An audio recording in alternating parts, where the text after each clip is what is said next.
Hello everyone, welcome to my YouTube channel. तो जैसा कि आपके पास अब बहुत कम समय बचा है, आपके पास इतने कम समय में आप बेस्ट कैसे कर सकते हैं सीटेट में।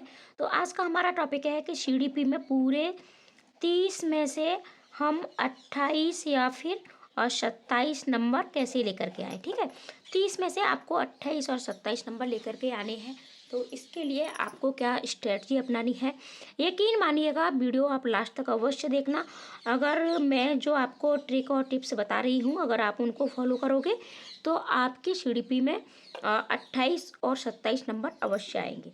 तो देखो, सबसे पहली ये चीज़ है कि अब आपके पास समय कम है, तो आपको, ठीक है, लास्ट ईयर से यानी आपको 2024, 23, 22, ठीक है, 21, 20 यानी लास्ट 5 ईयर्स के पीवाईक्यू अवश्य लगा लेनी है। इनकी प्रैक्टिस आपको अवश्य कर लेनी है। यहाँ से आपका कोई भी प्रश्न छूटना नहीं चाहिए, क्योंकि देखो, अगर आप इनकी प्रैक्टिस कर लेते हो, अगर आप 2011 वाले, ठीक है, 12 वाले इन इन कॉन्सेप्ट पर जाओगे। देखो, सिलेबस चेंज नहीं हुआ है आपका सीटेट में, लेकिन आपके जो प्रश्न पूछने का तरीका है, ठीक है, जो प्रश्न पूछने का तरीका है वो बिल्कुल बदल गया है। यानी आपके जो 2011 में जो प्रश्न पूछे जाते थे और आप 2024 वाला ले लीजिएगा, प्रश्न बहुत बदल गए हैं। अब आपके पास कारण, ठीक है, और कथन वाले प्रश्न आते हैं और इनको पढ़ने में भी बहुत ज़्यादा समय लगता है। तो अगर आप अच्छे से प्रैक्टिस करते हो तो आपको ये कारण और कथन वाले प्रश्नों को जल्दी से पढ़ना भी आ जाएगा। किस तरीके से इनका सही आंसर जाता है वो भी आपको कॉन्सेप्ट पता चलेगा। ठीक है, तो आपको प्रैक्टिस इनकी अवश्य कर लेनी है। और साथ ही साथ आपको क्या करना है, साथ ही साथ आप जब भी पीवाईक्यू की प्रैक्टिस करें, ठीक है, तो आप 2 घंटा से ज़्यादा का समय बिल्कुल ना लगाएं। 2 घंटा में आपकी प्रैक्टिस यानी पूरा पीवाईक्यू लगाने की आपकी प्रैक्टिस होनी चाहिए, वरना क्या होगा, आपका एग्जाम हॉल में मतलब आपसे पेपर छूट सकता है। तो 2 घंटे, क्योंकि वहाँ आपको 2.5 घंटा का समय मिलता है। 15 मिनट आपको अपना OMR फिल करने में, और भी साइन वाइन बहुत सारा समय खराब हो जाता है, और 15 मिनट आपको कम से कम पेपर पढ़ने में भी लग जाता है। तो 2 घंटे से ज़्यादा का समय मतलब इतना ही होना चाहिए, क्योंकि वहाँ टाइम पूरा पेपर पढ़ने में बहुत ज़्यादा टाइम खराब होता है। तो आप ये ट्रिक आप अवश्य अपनाएं। पीवाईक्यू की प्रैक्टिस आपको अवश्य करनी है। ठीक है, 6 से 7 घंटे की पढ़ाई अवश्य करें, इससे कम नहीं करें। और इन 6 से 7 घंटों में आपको क्या करना है, देखो, इनमें आपका 2 घंटा हो गया, ठीक है, पीवाईक्यू लगाने में। यानी 2 घंटे में आपको एक पीवाईक्यू डेली लगाना है। यहाँ हो गए आपको 2 घंटा। आपका जो भी सिलेबस छूट गया है, ठीक है, जो भी आपका सिलेबस छूटा है उसको कंप्लीट करें, आपके पास 4 घंटे हो गए। अब आप 1 घंटा आप अपना रिवीजन के लिए रख सकते हो, आपके पास 5 घंटा हो गया।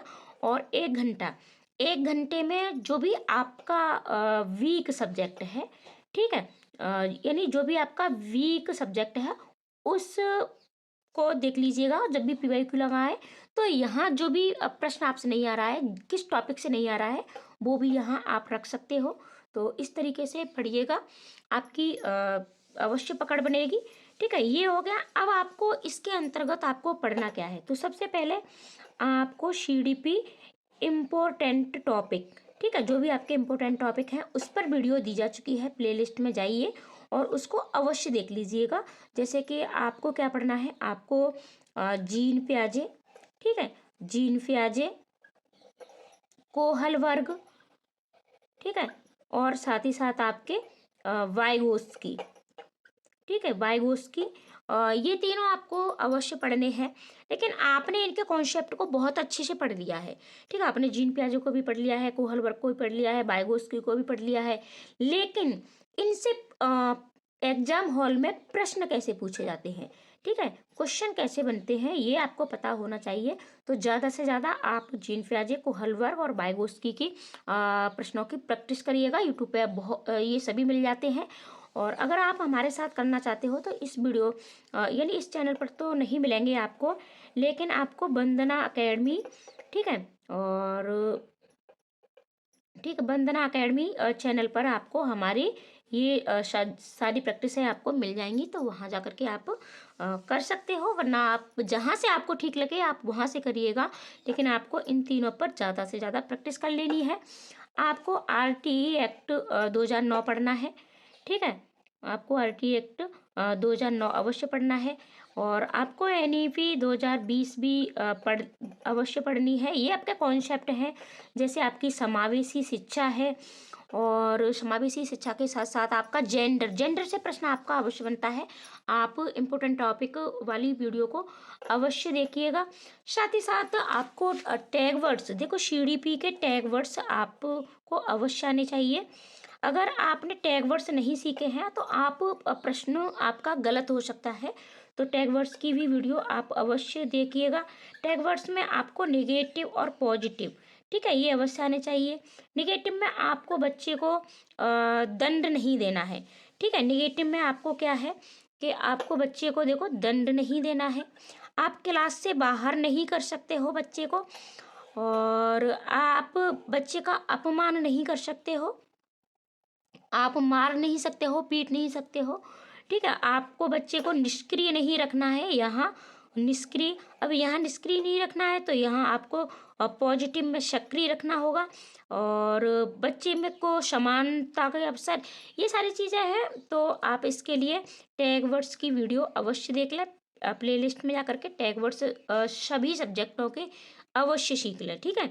और साथ ही साथ कुछ कीवर्ड्स होते हैं, जैसे कि आपको आपके 3 ये होते हैं, और ये भी मैंने कीवर्ड्स पर वीडियो दी जा चुकी है आपको। जैसे आपका पाठ्यक्रम होता है, ठीक है, आपकी पाठ्यचर्या होती है, तो यानी आप इन सारी चीज़ों को में भेद नहीं कर पाते हो, पाठ्यक्रम क्या है, पाठ्यचर्या क्या है, ठीक है। ऐसी तो इन ये सारी चीज़ें भी आपको आनी चाहिए, कठिन शब्दावली भी, और ज़्यादा से ज़्यादा आप प्रश्नों की मतलब सीडीपी की आपको क्या करना है, आपको ज़्यादा से ज़्यादा पीवाईक्यू की प्रैक्टिस करनी है, और प्रैक्टिस आपको मात्र 2 घंटे में करनी है। आपको पेडागोजी पर पकड़ बनानी है। अब पेडागोजी पर पकड़ तब बनेगी जब आपको टैग वर्ड्स आते होंगे, तो टैग वर्ड्स की वीडियो अवश्य देखिएगा, टैग वर्ड्स की वीडियो भी आपको अवश्य देखनी है। और जीन पियाजे, कोहल वर्ग, ठीक है, और वाइगोस्की, इन तीनों मनोवैज्ञानिकों को आपको बहुत अच्छे से पढ़ लेना है, और इन पर प्रैक्टिस भी ज़्यादा से ज़्यादा करनी है, क्योंकि प्रश्न आपके यहाँ से बनते हैं। समावेशी शिक्षा को पढ़िएगा, ठीक है, जेंडर को पढ़िएगा, इस तरीके से आपको अपने कॉन्सेप्ट, और ये देखिएगा कि कब आपको